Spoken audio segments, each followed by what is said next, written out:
ଆଲୋ ମୁଁ ଟିକେ ଚୁଗୁଲି କମିଟିକୁ ଯାଉଛି। କେତେ ଦିନ ହେଲାଣି ଆମେ କାହାରି ବି ଚୁଗୁଲି କରିନୁ। ମନଟା ଜମା ଭଲ ଲାଗୁନି ଲୋ। ଯାଉଛି ଜଲ୍ଦି ପଳେଇ ଆସିବି। ସମସ୍ତେ ଆସିଯିବେଣି, ମୋର ଲେଟ୍ ହେଲାଣି ପରା। ଘରର କବାଟ ଫବାଟ ଦେଇକି ବସିଥିବୁ। ଆଲୋ ତମରି ଅପେକ୍ଷାରେ ବା ଆମେ ଥିଲୁ। ଘରର ସକଳ କାମ ସାରିକି ଆସୁ ଆସୁ ପୁରା ଲେଟ୍ ହେଇଗଲା ଲୋ। ଆଉ ସମସ୍ତେ ଆସିଲେଣି କି? ଆସିଛି ନା ନାହିଁ? ଆଲୋ ରମ୍ଭା ନାନୀ କି ଆଲୋ କେତେ ଦିନ ପରେ ଆଜି ଦେଖା ହେଲା। ଆଲୋ ତୁ ଏମିତି ଶୁଖିକି ଝଡ଼ିଗଲୁଣି କାହିଁକି ବା?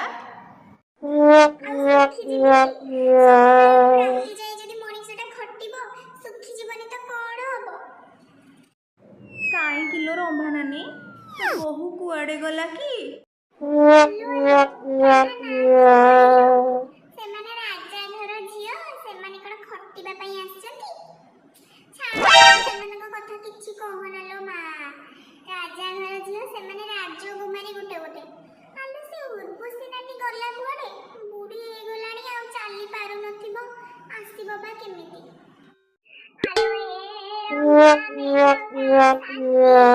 ଆଲୋ କଣ କଥା ହଉଛ କିଲୋ? ଆଲୋ ଦେଖିଲୁ ଉର୍ବଶୀ ନାନୀ କି ଚାଲି ପାରୁନି ସିନା, ହେଲେ ସେ ତ ଭୁଲିନି ଲୋ।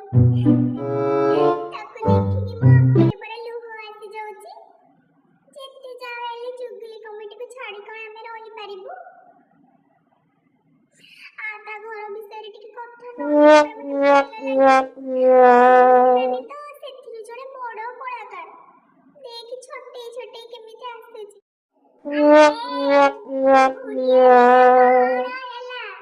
ଚୁଗୁଲି କମିଟିକୁ ନ ଆସିଲେ ମୋ ପେଟକୁ ପରା ଦାନା ଯାଏନି। ଆଲୋ ସେ କଥା ଛାଡ଼ ବା। ଜାଣିଛୁ ଆମ ଗାଁ ଈଶ୍ୱର ବେହେରା ଝିଅ, ହଁ ବା, ସିଏ ବା କାଲି ରାତିରେ ଗୋଟେ କେଉଟ ପୁଅ ସହିତ ପଳେଇ ଯାଇଛି। ହଁ ବା, କହୁନା କହୁନା। ବନ୍ଦ ହେଇଯାଇଥିଲା ଯେ ମୁଁ ଗାଁ ଲୋକଙ୍କର ଚୁଗୁଲି କରି ପାରୁନଥିଲି।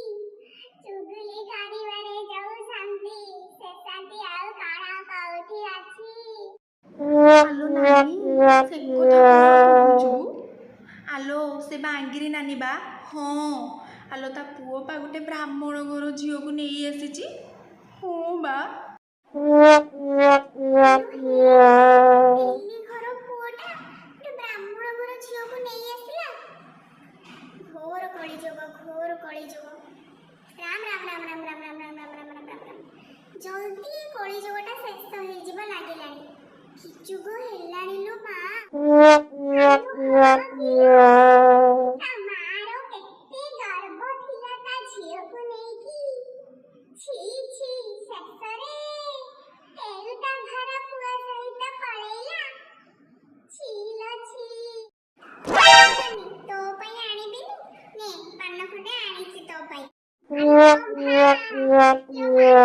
ଆଣିଛି ନା ଦେଲୋ, କେତେ ଦିନ ହେଲା ତୋ ହାତରୁ ପାନ ଖଣ୍ଡେ ଖାଇନି ଲୋ। କରିକି ବାହା ହେଇଥିଲା, ଆଉ ବୋହୁଟା ଏମିତି କଣ ହଉଛି ବା? ଆଲୋ ଲଭ୍ କରିକି ବାହା ହେଇଥିଲା ସିନା, ହେଲେ ସେ ଝିଅ ନୁହେଁ ଲୋ, ପୁରା ରଣଚଣ୍ଡୀ। କହନା କହନା ତା ଶାଶୁକୁ ଯାହା କରୁଛି।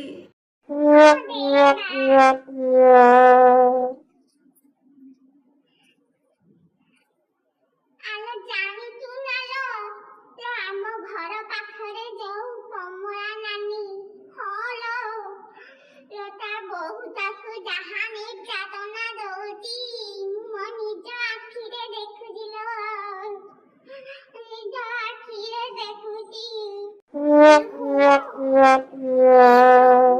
ଏ ବୋହୂ ମାନେ ଯଦି ଏମିତି ହେବେ, ଶାଶୁ ମାନଙ୍କର କଷ୍ଟ କିଏ ନବ କେଜାଣି? ହଁ ଲୋ, ସନ୍ଧ୍ୟା ବାଜିଲାଣି। ଚାଲ ଆମେ ଏବେ ଚୁଗୁଲି କମିଟିଟା ବନ୍ଦ କରିବା, ପରେ କେତେବେଳେ ଆସିକି ନହେଲେ ଟିକେ ତା ଘର ବିଷୟରେ ଟିକେ କଥା ହବା।